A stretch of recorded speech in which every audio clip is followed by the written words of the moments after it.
welcome to the Hyperion Research ISC 25 market update for HPC, quantum computing, and technical computing. We welcome everyone joining us, and for all the participants, you'll receive a copy of our slides and data and the different materials that we're presenting. For those of you who aren't familiar with us, Hyperion Research has been around for 39 years. We used to be part of International Data Corporation. We spun off about 8 years ago.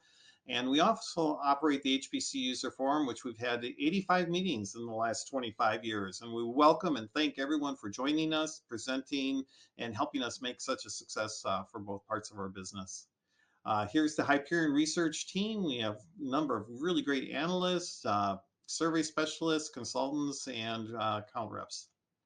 Part of the background of the work we do, these are the different topic areas. We have regular publications on, market updates. We do try to track everything sold around the world in the market every quarter, and including 5-year forecasts in every market area, technology area, that we track.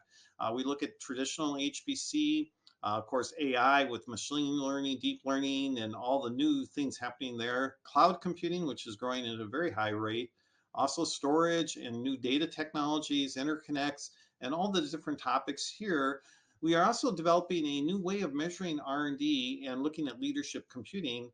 And we welcome any of you to help participate in our studies on doing the different topics here. So with that, a little bit of a market update on what's going on in our view, the HPC and AI market.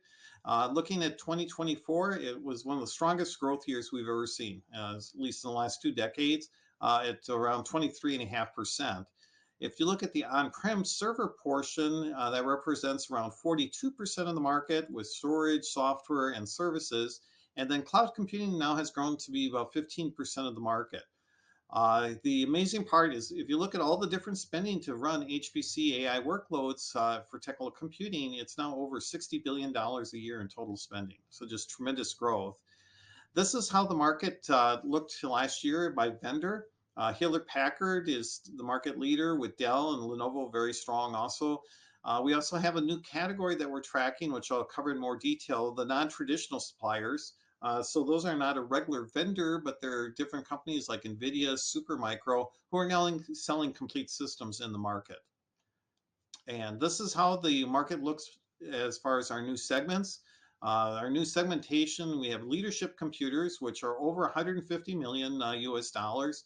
Supercomputers, which we've redefined now to be 10 million to 150 million dollars per server. Large HPC, 1 million to 10 million. Medium HPC, 250,000 to 1 million. And then entry-level HPC is under 250,000. You can see 3 of these segments are roughly 25%, which is kind of what we want. We'd like the segments to be similar in size. If you notice, leadership computing, though, is a smaller segment. It's 5% as far as last year. But the reason we wanted to separate this out is the buying behavior, the type systems, the uniqueness of leadership computers is really migrating to be in a different category of itself. So we kind of want to watch that, track it, and see how that's happening in more detail. Here's how the market divided out by the different verticals or application areas. You can see that tremendous growth across all the segments, except for mechanical design, which is slowly moving just to a workstation or desktop environment as opposed to requiring a server. But you can see many of these segments now are over $1 billion each, and government labs actually grew it the most. And again, there were 2 US exascale machines last year in DOE, and that represented some of the really spiking high growth in the government lab segment. And here's how the market broke out by the different regions of the world. North America, again, is larger than usual. Normally, North America is around 48%, but the 2 exascale machines caused it to be larger. We're expecting Europe next year, for example, to be larger than 24% because we expect to see at least 1 exascale machine be accepted next year. But this is how the market looks by region. And we do track 28 different countries if you're ever interested in the information. So as far as going forward, we're expecting 2025 this year to be a fairly good growth year, actually a strong growth year. But at the same time, we have some big concerns. This is, again, we're like right after COVID hit in that zone where forecasting is more difficult than normal. The whole global economies, tariffs, trade rules, restrictions, and changes like that are having quite an impact in the marketplace itself. some of the supply chain restrictions as far as where GPUs can be sold, and also all the changes as far as different parts of the regions of the world developing their own technology. So we think there's a lot of shifts here, and we're not sure where all they're going to land. But at the moment, we think that 2025 will be a strong growth year. And looking more for further out over the next 5 years, we do expect to see very strong growth. We're also expecting to see both the AI segment of HPC and the traditional HPC segment to show high growth. In this chart, I'm showing the yellow area is that new non-traditional supplier that I was mentioning. This is companies like NVIDIA, Supermicros, and others selling complete systems on their own. And that's gone from being almost noise in the market in 2020 to being fairly substantial in 2023, and then very strong, this last year in 24 and going forward. So this has caused us to, redefine the market. And so whenever we redefine the market, we maintain data on the previous definitions plus the new definitions. But you can see here the magenta line was our old forecast and the black line is our new forecast. So a tremendous change in both the size of the market, but also the growth trajectories in the market. In this table, I'm taking out one more year to 2029, which is our new forecast that we're just finalizing right now. We're expecting to see the total market to be on the order of 47 billion, maybe it'll be 48 billion. We're done with all the numbers. The traditional HPC is growing very well, and then the non-traditional segment is where the high growth is, and that's very heavily the new AI technologies. It's just amazing. Every couple months, we're getting demos of new AI applications, ways of doing it that are just phenomenal. So we're seeing a lot of growth there. And in this chart, I'm showing the comparison between what we call the AI-centric servers and then the traditional HPC-centric servers.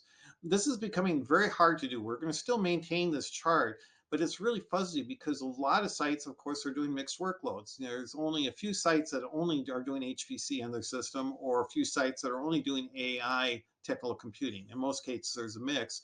But this is an example where we're trying to separate them out. So you can see the traditional HPC workloads in red are kind of growing, but at a fairly slow rate, whereas the AI-focused HPC applications are growing at a very high rate at the moment. And again, like I said, we're tracking this, but it's a bit on the fuzzy side on the data.